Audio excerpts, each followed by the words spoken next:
mundo pasa y todo queda, pero lo nuestro es pasar. Revisar algunos conceptos básicos y entre ellos el de conciencia. Encontramos que la conciencia no es algo que viene dado, la conciencia no es un simple depósito de ideas, sino que es un proceso creativo que está en constante cambio, en donde se producen conceptos, valores, imágenes, modelos simbólicos que prefiguran y predeterminan sistemas singulares de relación que un sujeto tiene con el mundo y consigo mismo. En realidad entendemos que la conciencia es una condición inmanente del sujeto, pero que viene formándose desde fuera, ¿no? La conciencia tiene un plegamiento social, pero a la vez es una condición inmanente individual.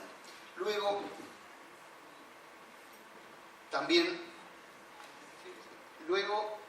nos preguntamos qué es la moral.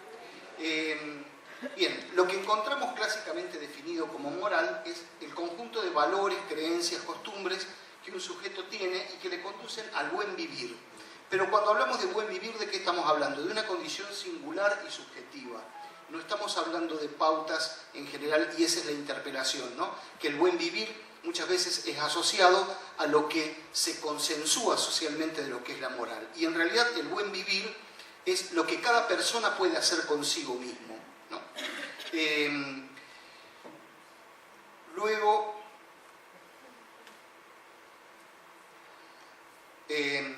unificamos estos dos conceptos para determinar o analizar qué se entiende por conciencia moral. Bueno, la capacidad que nos permite identificar, reflexionar y juzgar la bondad o malicia de una acción para poder elegir cómo obrar en función de ella.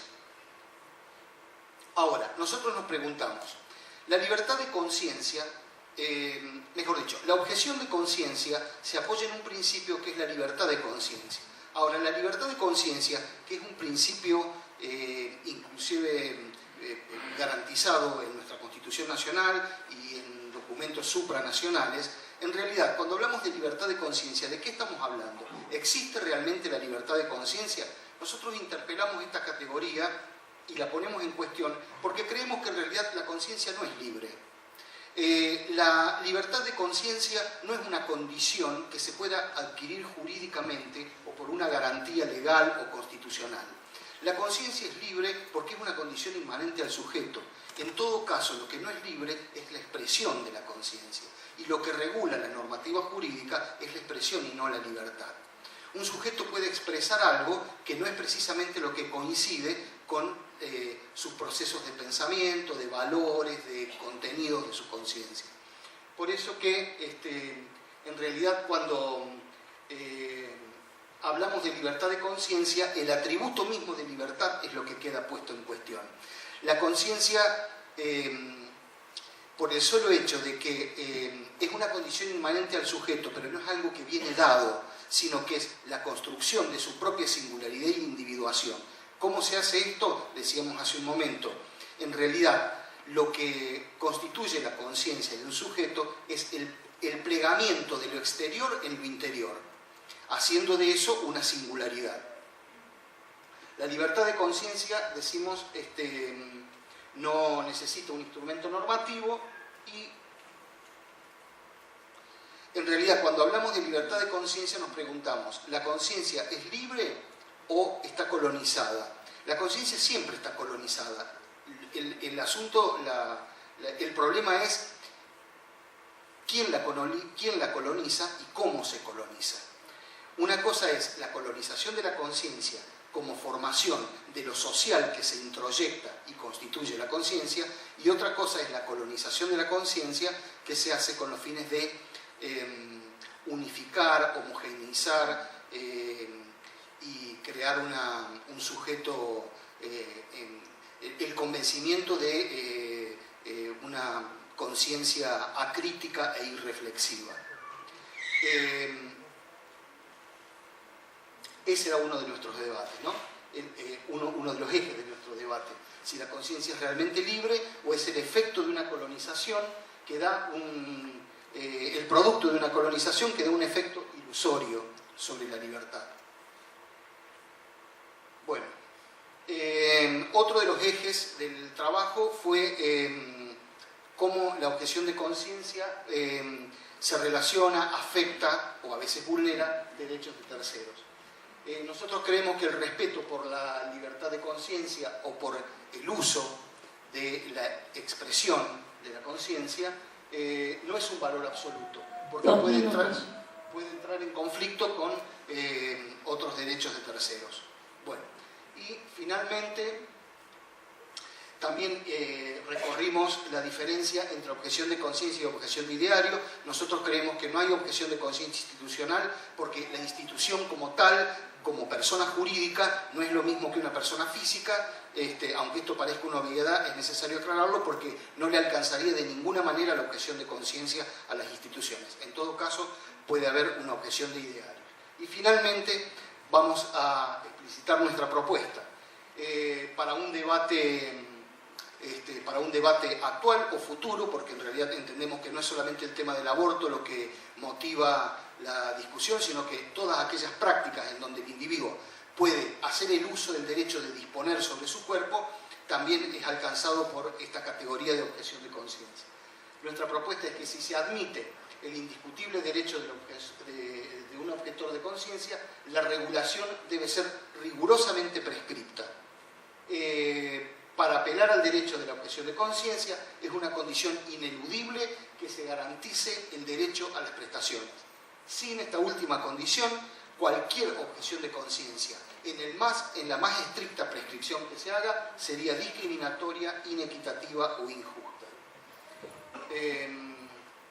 Además, los requisitos deberían ser: la objeción de conciencia debe ser explícita, no puede venir dada implícitamente, debe estar suficientemente motivada, debe estar validada por una autoridad competente, no puede ser una simple expresión, y además tiene que ser anticipada. No se puede hacer al momento en que el paciente llega a requerir una práctica. Los hospitales públicos no podrían ejercer, desde nuestro punto de vista y en nuestra propuesta, el derecho de objeción institucional, y las instituciones privadas que sí lo hagan tienen que compensar con otras prácticas afines. Por ejemplo, si la objeción de conciencia es para realizar abortos, tiene que haber prestaciones en materia de educación reproductiva, educación sexual, prácticas anticonceptivas, en fin. Bueno, finalmente entendemos que la ley puede regular las prácticas y puede garantizar derechos, pero en nosotros está que la conciencia sea una instancia abierta, flexible, que dé lugar a la pluralidad, a la variabilidad, o sea, que sea epocal y no que esté cristalizada en los contenidos de la colonización. Gracias. Una sola pregunta. ¿Alguien tiene alguna pregunta?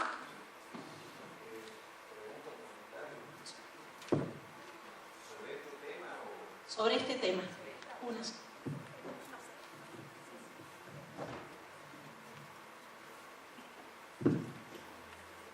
¿Qué tal? Carlos Godoy, me llamo del Hospital Rawson. Bueno, me pareció interesante el enfoque. No retuve bien el nombre y apellido suyo. Jorge Berlafa. Bien.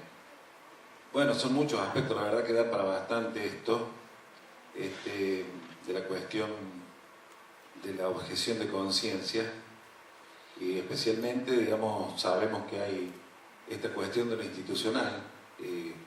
Me quedé pensando esa compensación de las instituciones privadas que apelaron a la objeción de conciencia, que no corresponde, que fue prácticamente en todo el país y que tenía que ver con este tema justamente del aborto. Es decir, cuando se aprobó en diputados surge esa expresión, digamos, de las clínicas y sanatorios a nivel nacional. Entonces, ¿cómo se podría canalizar algo así, no?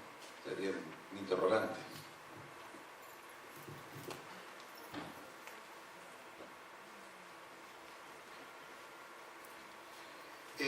No, bueno, nosotros entendemos que las instituciones no pueden hacer objeción de conciencia, lo reitero esto, sino objeción de ideario.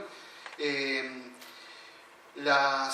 general, lo que proponemos nosotros es que cuando las instituciones públicas no podrían hacer objeción de ideario, porque en realidad la institución estatal, no pública, las instituciones hospitalarias del Estado deben atender a un concepto de salud pública que no es medicina para pobres. La salud pública es la salud de la población, es la salud de un colectivo.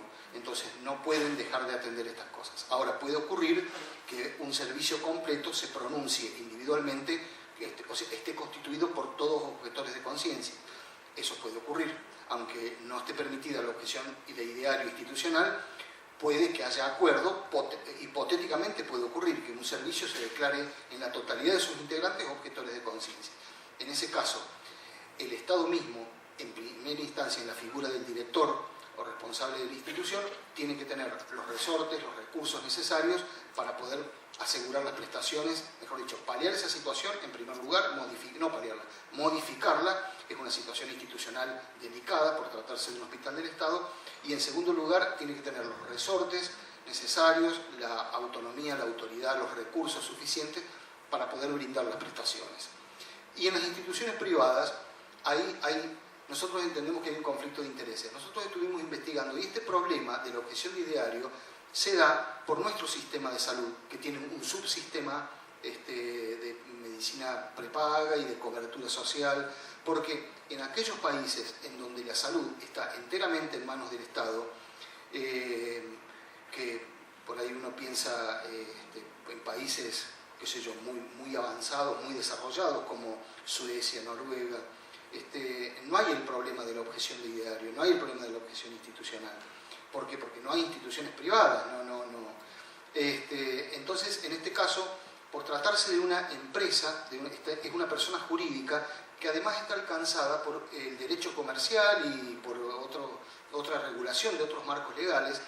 Entonces, ¿qué pasaría si una empresa decide no adoptar ciertas prácticas y no tiene obligación de hacerlo? ¿No? Pues, de pronto, una institución privada puede no querer realizar tal cosa o no incluir dentro de su cartilla prestacional o de su qué sé yo, perfil institucional determinadas prácticas. Qué sé yo, por ejemplo, tampoco hace qué sé yo, cateterismo cardíaco, por ejemplo, ¿no? Puede decir, bueno, así como no hago cateterismo cardíaco o como no hago ecografías porque no tengo ganas de comprar un ecógrafo, tampoco hago abortos o tampoco practico eutanasia. Es una práctica a la que se puede negar y tal vez como persona jurídica, amparado por las otras leyes de regulación comercial, tal vez le asiste ese derecho. Bueno, en realidad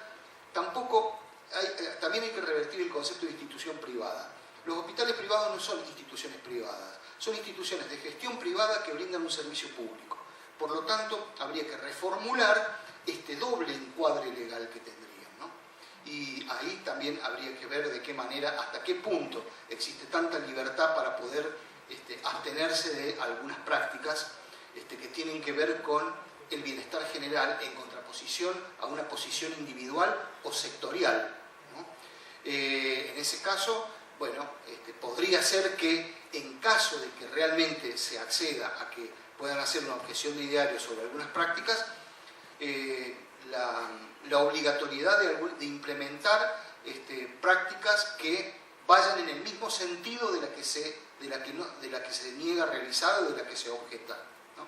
Por ejemplo, si se trata del aborto, sería, qué sé yo, decíamos, sobre sexualidad responsable. Disculpe, cualquier cosa, si tienen dudas, después se acercan, pero si no, la respuesta es breve. Sí, por favor, tanto las preguntas como las respuestas. Y queríamos recordar que las preguntas que se hagan deben realizarse en base al trabajo que se presenta, porque ellos en realidad presentan su trabajo, pero no son disertantes, ¿sí? Entonces, cualquier cosa, si son preguntas más como este tipo de preguntas, cualquier cosa después a nivel personal lo hablan. Quiero aclarar que el trabajo está disponible, es de un comité, así que para quien lo solicite está disponible. Muchas gracias.